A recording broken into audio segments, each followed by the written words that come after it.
ابھی محسن نقوی نے جو ایک پریس کانفرنس کی یا وہ ایک تقریب میں خطاب تھا کچھ صحافیوں سے آف دی ریکارڈ بات چیت کی، اس کا رولا پڑا ہوا تھا. تو D G I S P R آئے، انہوں نے بھی بات چیت کی. ذرا پہلے آپ نکات دیکھ لیجئے. ایک تو میں آپ کو بتاؤں اس کی وہ سائڈ ہے جہاں پہ وہ بتاتے ہیں کہ ہم نے اتنے آپریشن کیے، اتنے دہشت گرد مار دیے، سیکورٹی فورسز کے اتنے لوگ شہید ہو گئے. تو وہ بہت زیادہ تفصیلات میں جاتے ہیں. موٹی بات یہ ہے کہ پاکستان دہشت گردی سے متاثرہ ممالک کی فہرست میں صفحے اول پر ہے.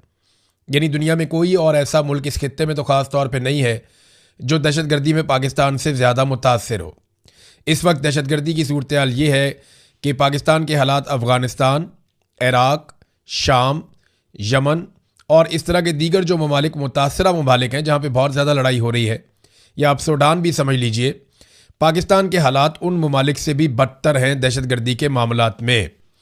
تو پاکستان بہت آگے بڑھ گیا، دہشت گردی کے معاملات بہت زیادہ پھیل گئے پاکستان میں، اور پاکستان کی سیکورٹی فورسز اور پاکستان کی انٹیلیجنس ایجنسیز کا پورا آپریٹس اس میں ناکام ہوا ہے. کامیابی ہوتی تو آج ہم دہشت گردی سے متاثرہ ممالک کی فہرست میں سب سے آگے نہ ہوتے. ایک تو انہوں نے اس کے اوپر بات کی، تو اس پہ وہ بہت ڈیٹیلز ہیں، وہ آپ پڑھ سکتے ہیں جا کے.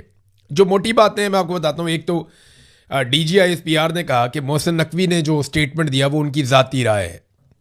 میں اس سے اتفاق نہیں کرتا. محسن نقوی کی نہ کوئی ذات ہے اور نہ کوئی ذاتی رائے ہو سکتی ہے، نہ ان کی کوئی اوقات ہے.